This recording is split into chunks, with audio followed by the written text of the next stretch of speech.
બાજુ વિક્રમ ઠાકોરનું ઘર છે. અને ભાઈ તમે શું કહેતા આ જગ્યા કોની છે? આજે ખેતર ને આવ્યું હા વિક્રમ ઠાકોર નું જ છે. હા હા પછી આ બાજુ ગુગા મહારાજ નું મંદિર વિક્રમ ઠાકોર નું છે. કઈ આ જગ્યાએ હે આ બધા ઝાડ ઉપર જો ગાઈસ આ બધું આ જગ્યા છે ને વિક્રમ ઠાકોરની છે અને આ મંદિર પણ છે. તો ગાઈસ તમને બધાને ખબર જ છે કે આપણે ગોધીનગર નીકળ્યા હતા તો પહોંચી ગયા છે હવે ગોધીનગર. અને જુઓ આ ભાઈ અમને મળ્યા છે મારા સબસ્ક્રાઈબર છે અને એમને પણ યુટ્યુબ પર ચેનલ છે અને એમને મારી ચેનલ પર સબસ્ક્રાઈબ કરી લીધી અને મેં એમની ચેનલ પણ સબસ્ક્રાઈબ કરી લીધી. તો એ ભાઈને ફર્સ્ટ ટાઈમ મળવાનું થયું. તો આ ભાઈને મળીને બહુ મજા આવી કેમ કે એકબીજા બંને અમે બ્લોગર જ છે. આ ભાઈ બ્લોગ બનાવી હું પણ બનાવું તો મજા આવી. આ ભાઈ અમે અત્યારે જે ઉભા રહ્યા છે તે આગળ કોલેજ છે અને ભાઈ તેઓ પણ કોલેજ કરે છે તો તે કોલેજમાંથી આવતા હતા એટલે અમને મળ્યા અને આ ભાઈએ એવું કીધું કે આ બાજુ વિક્રમ ઠાકોરનું ઘર છે. અને ભાઈ તમે શું કહેતા આ જગ્યા કોની છે? આજે ખેતર ને આવ્યું હા વિક્રમ ઠાકોર નું જ છે. હા હા પછી આ બાજુ ગુગા મહારાજ નું મંદિર. હા તો ગાઈસ આ બાજુ હા ત્યાં જઈએ આપણે. હા તો આ બાજુ એક ગોગા મહારાજનું મંદિર કેટલે દૂર છે? અહીંયા બાજુ નજીક જ છે એમ.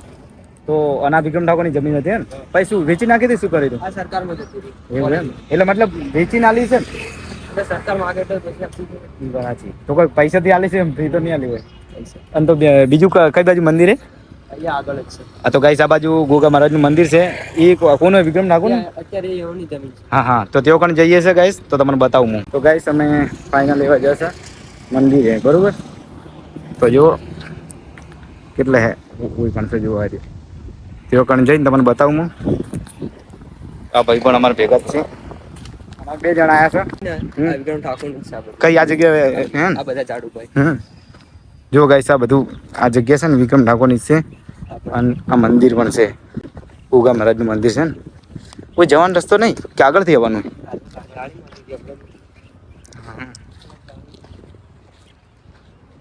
જુઓ ગાઈસ મંદિર ઓલી બાજુ ફરેલું ને તો દર્શન કરી લઈએ મંદિરે જઈને.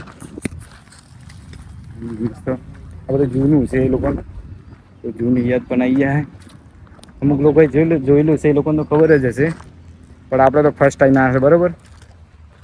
અમરના ભાઈ લઈને આવ્યા છીએ તો એમનો ખૂબ ખૂબ આભાર કેમ કે અમે તો જોયું નહોતું કોઈ પણ આ ભાઈએ બતાવ્યું મને કે વિક્રમ ઠાકોરની જગ્યા છે તો તે વખત પણ આપણે જતા હો.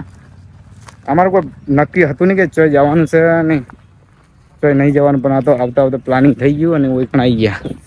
આ રહ્યું જુઓ મંદિર. આ બધી જગ્યા એમની છે. આ જગ્યા બધી એમની જ છે જુઓ. આ મંદિર દરવાજો કઈ બાજુ હે?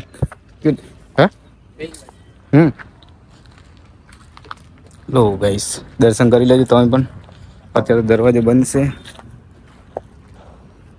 જય મહારાજ ગોગ મહારાજ. હા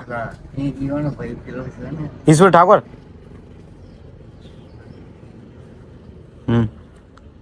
એટલે આ જગ્યા પેલા એમની હતી ને પેલા એ લોકો આ બાજુ રહેતા છે એવું છે કે ખાલી જગ્યા જ હતી એવું છે એમ. આ મંદિર કોનું બનાવેલું છે તો ગોગ મહારાજનું એવું છે એમ.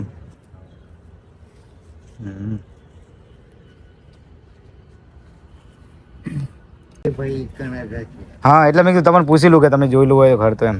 ના બધું ખાસ નહીં રસ્તા ઉપર હા હા હા હા હા તો ગાઈસ તમે પણ હોભળેલું હતું કે આ કાકા તો જૂના માણસ તો એમને તો બધી ખબર જ હશે બરોબર. તો આપણને થોડી માહિતી આપી તો મજા આવી અને હવે કીધું કે વિક્રમ ઠાકોરનું ઘર બાજુ છે તો ત્યાં જવાનું છે. આમ તો અમે એમના ઘરે ગયેલા જ છે પણ આ તો થોડી માહિતી લઈ લીધી કે કન્ફર્મ થઈ ગયા બધું એમ. તમે પેલું બ્લોગ નહીં બનાવવાનો હવે તો ચાલુ કરી દો.